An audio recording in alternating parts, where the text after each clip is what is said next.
আপনারা অনেকেই জানতে চাচ্ছেন, ভারতীয় ভিসার আবেদন করেছেন, অনেক দিন হয়ে গেল কিন্তু এখনো পর্যন্ত কোনো এসএমএস পাননি, কোনো আপডেট জানতে পাচ্ছেন না। তো তাদের উদ্দেশ্যে বলে রাখি, আপনারা ঘরে বসে সহজে কিভাবে আপনার ভিসার বর্তমান অবস্থা জানতে পারবেন সেই বিষয়ে তুলে ধরবো এই ভিডিওর মধ্যে।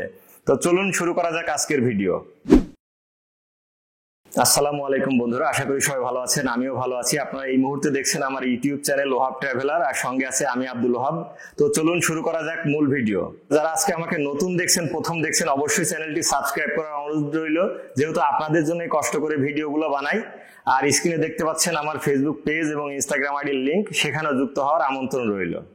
অনেকে এসএমএস পেয়েছেন যারা সিলেট কিংবা চিটাগং বা অন্যান্য যে ভিসা অ্যাপ্লিকেশন সেন্টারে জমা দিয়েছিলেন, ডেলিভারির জন্য এসএমএস পাওয়ার পরেও কিন্তু সেই অ্যাপ্লিকেশন সেন্টারগুলো কিন্তু বন্ধ থাকার কারণে আপনারা ডেলিভারি নিতে পাচ্ছেন না। বন্ধুরা, আমরা এখন এই মুহূর্তে আছি ভারতীয় ভিসা আবেদন কেন্দ্র বাংলাদেশের যে ওয়েবসাইটটি রয়েছে সেখানে। দেখুন, এখানে লেখা আছে আইভিএসি বাংলাদেশে স্বাগতম, ভারতীয় ভিসা আবেদন কেন্দ্র।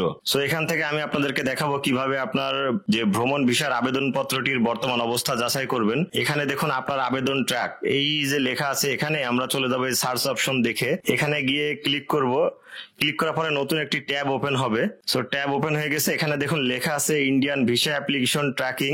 সো আমি এখন একটু নিচের দিকে চলে যাব, যেখানে দুটি অপশন রয়েছে, রেগুলার ভিসা অ্যাপ্লিকেশন এবং পোর্ট এন্ডোর্সমেন্ট। সো আমি এখন রেগুলার ভিসা অ্যাপ্লিকেশনের উপরে ক্লিক করব।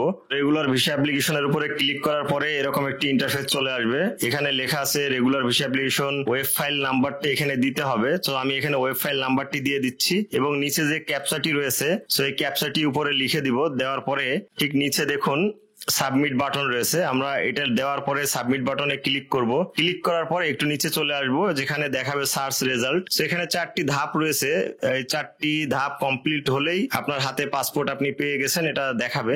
তো এখানে প্রথম 3টি ধাপ দেখাচ্ছে কমপ্লিট হয়ে গেছে, অর্থাৎ ডেলিভারির জন্য কিন্তু আমার পাসপোর্টটি রেডি আছে, আমি গেলে এখন ডেলিভারি নিতে পারবো। সো যেহেতু আমার অ্যাপ্লিকেশনটি সিলেট থেকে করা, তাই সিলেট বন্ধ থাকার কারণে আমি ডেলিভারি নিতে পারছি না এই মুহূর্তে। এবার বাম পাশে আপনাদেরকে একটু দেখাই, এখানে নোট দেওয়া আছে, দেখুন passport shall be delivered on or after the delivery date. এবং এখানে দেখুন লেখা আছে delivery on authorization not allowed. আপনি কাউকে অথরাইজ করে পাঠালেও কিন্তু তার কাছে আপনার পাসপোর্টটি ফেরত দিবে না, এই বিষয়টি মাথায় রাখবেন।